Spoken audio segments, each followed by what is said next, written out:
어떤 날씨를 좋아하세요? 오늘같이 이렇게 비 오는 날씨 좋아하십니까?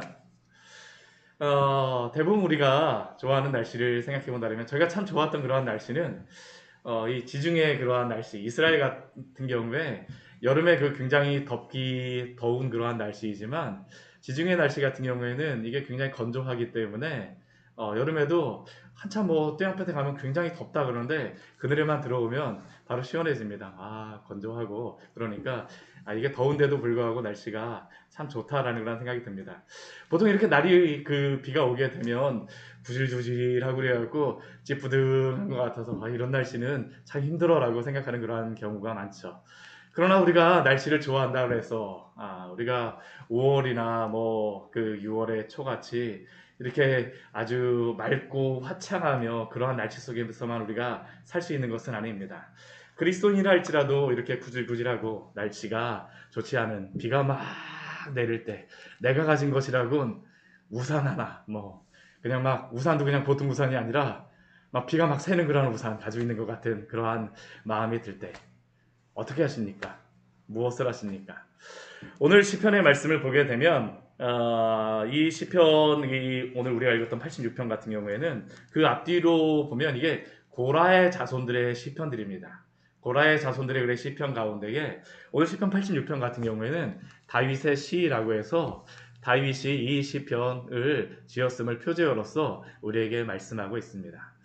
다윗과 같은 경우를 보게 되면 우리가 참 위대한 왕이구나라고 생각을 하지만 막상 우리에게 다윗과 같은 그러한 인생을 살겠습니까? 라고 질문하게 되면 저는 쉽지 않을 것 같아요.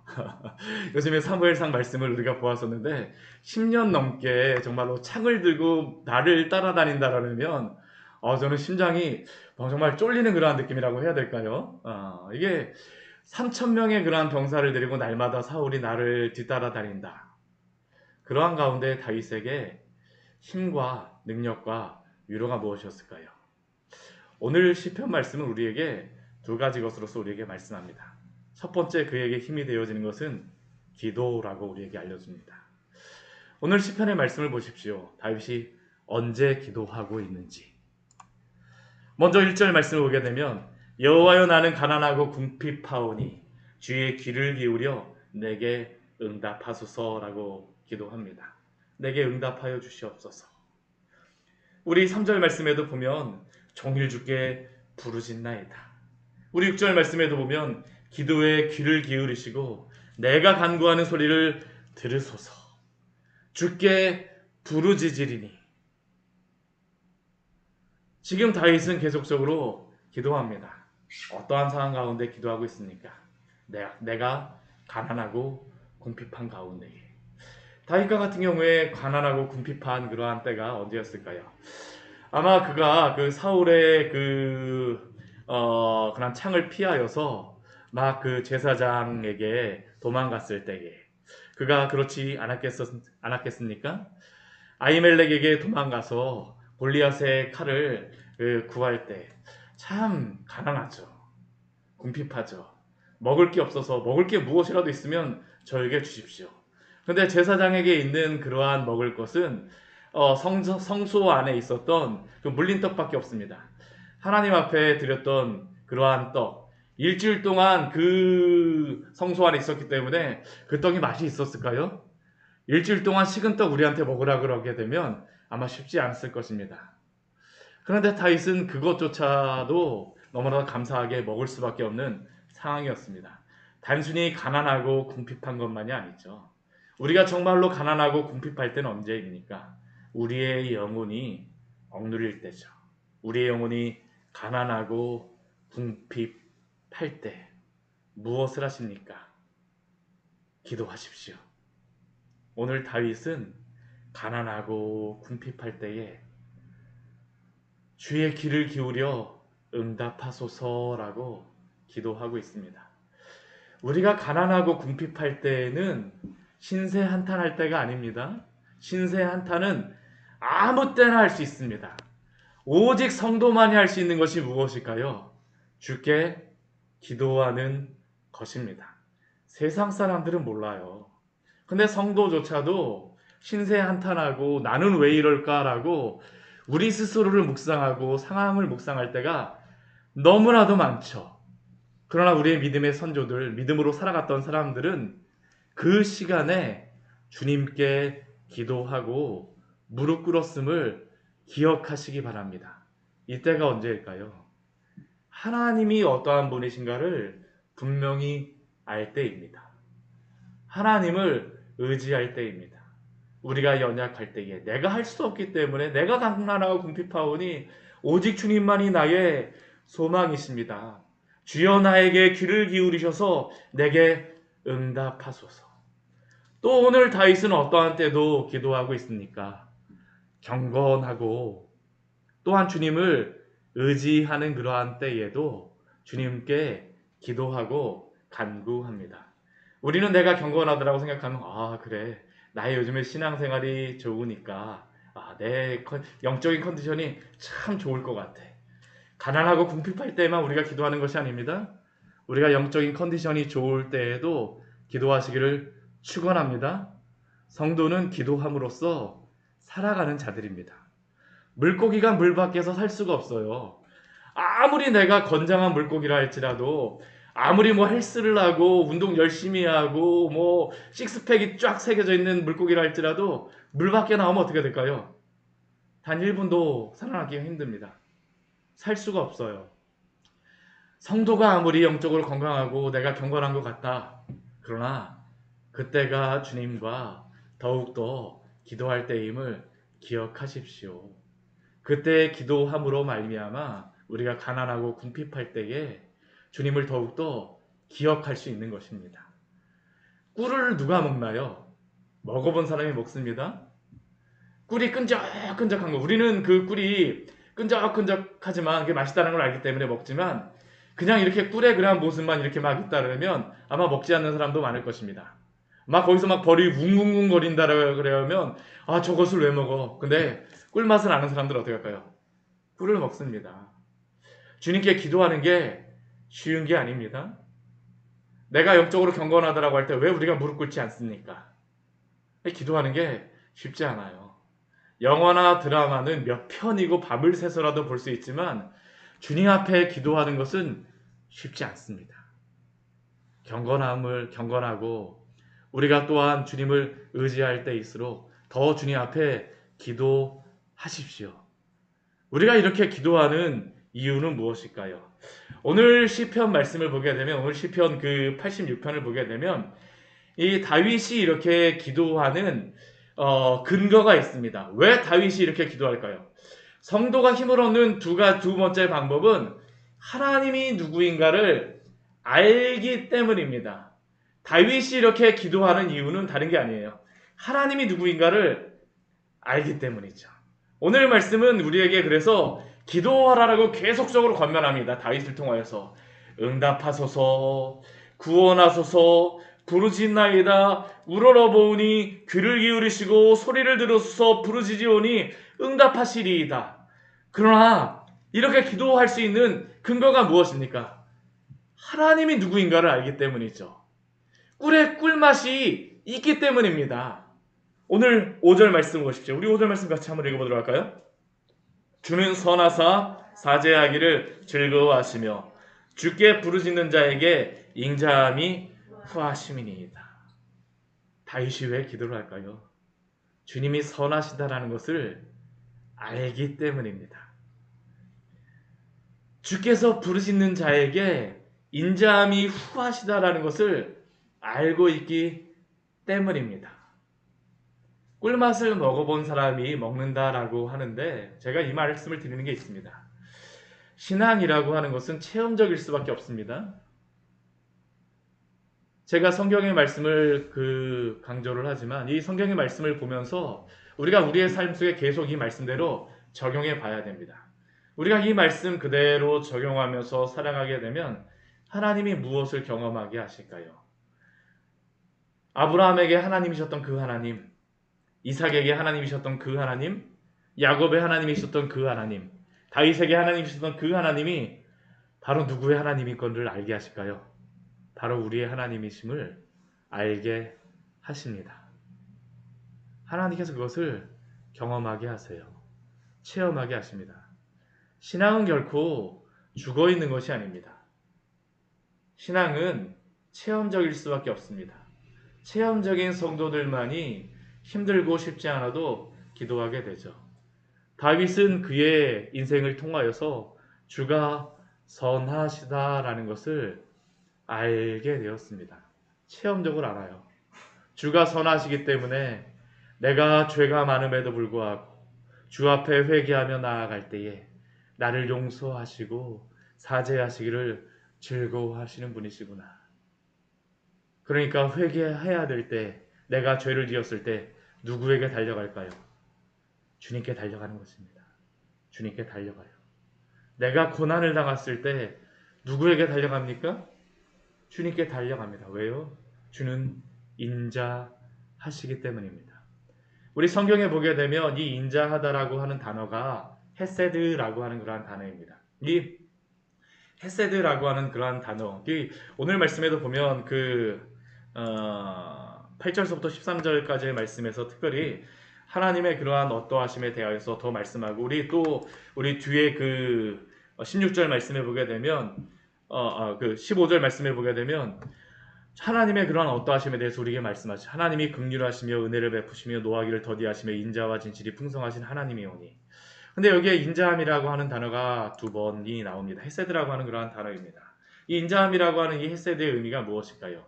이 헤세드라고 하는 것은 인자함, 자비로움, 성경에서는 사랑으로서도 그렇게 해석이 되기도 합니다. 근데 왜 하나님이 인자하고 자비롭고 때로는 긍휼하심으로 이렇게 번역이 되는데, 왜 하나님께서 이 인자하실까요? 이 헤세드라는 단어가 왜 인자함으로 사용이 됐을까요?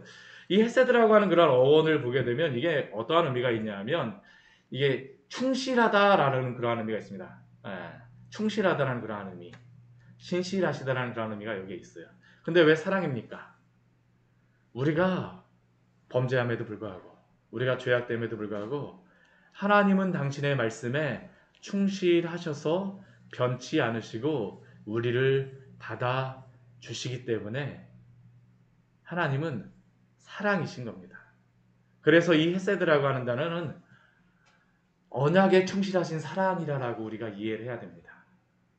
자녀를 보게 되면 자녀가 아무리 잘못을 했어도 내가 저 녀석 이번에는 정말 어떻게 저 녀석을 사랑할 수 있을까, 정말 사고 치는 거 보게 되면 이때로는 잠이 너무나도 오는데, 어렸을 때 보게 되면 잠이 너무나도 오는데 아휴 정말로 힘들다. 그런데 막 울면 어떡합니까? 어느 순간 일어나고 금방 기적이 사라지고 우유먹입니다. 왜 그럴까요?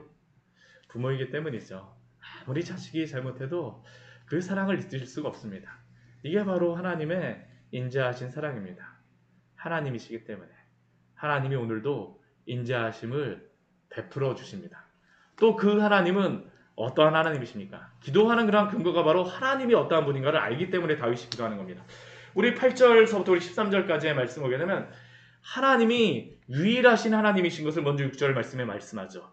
주여 신들 중에 주와 같은 자 없사오며 주의 행하심과 같은 일도 없나이다. 우리가 성경의 말씀 보십시오. 제가 이 성경의 말씀, 우리 태초에 하나님이 천지를 창조하신 하나님, 누가 하나님과 같은 분이 누가 있겠습니까? 홍해를 가르신 하나님, 누가 하나님 같은 분이 누가 있겠습니까? 우리는 길이 없다라고 생각이 되어질 때에 여기가 막다른 골목이야. 그런데 다윗이 하나님의 그 위대하심을 보았던 것이 무엇일까요? 출애굽의 그 길을 가르시는 것과 같이 여기는 막다른 골목, 그 낭떠러지라고 생각하는 곳에서 하나님이 길을 만들어내세요. 다윗의 고백이 있죠. 셀라 하마느 곳. 셀라 하마느 곳은 분리하는 바위라는 겁니다. 내가 이제 사망과 한 걸음밖에 없다. 근데 다윗이 그 사망과 죽음과 나는 한 걸음뿐입니다라고 생각하는 그 가운데에 누가 계십니까? 하나님이 계세요.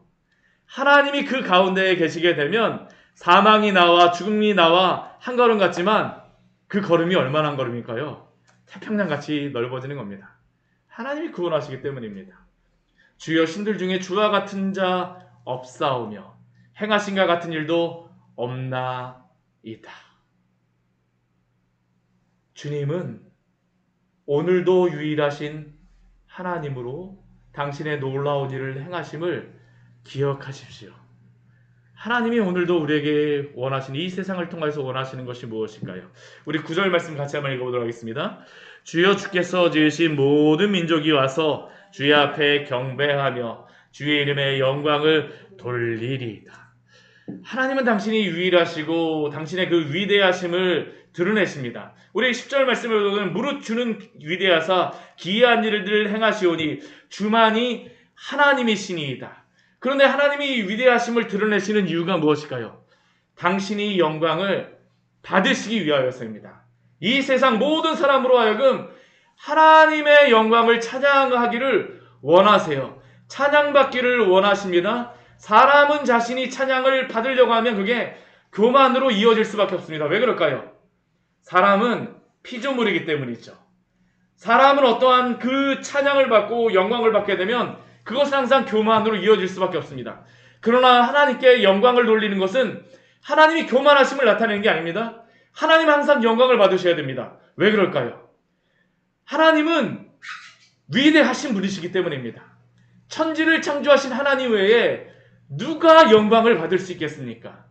하나님은 그래서 오늘도 9절 말씀과 같이 주께서 지으신 모든 민족이 와서 주님을 경배하며 주의 이름에 영광을 돌리기를 원하심을 기억하십시오.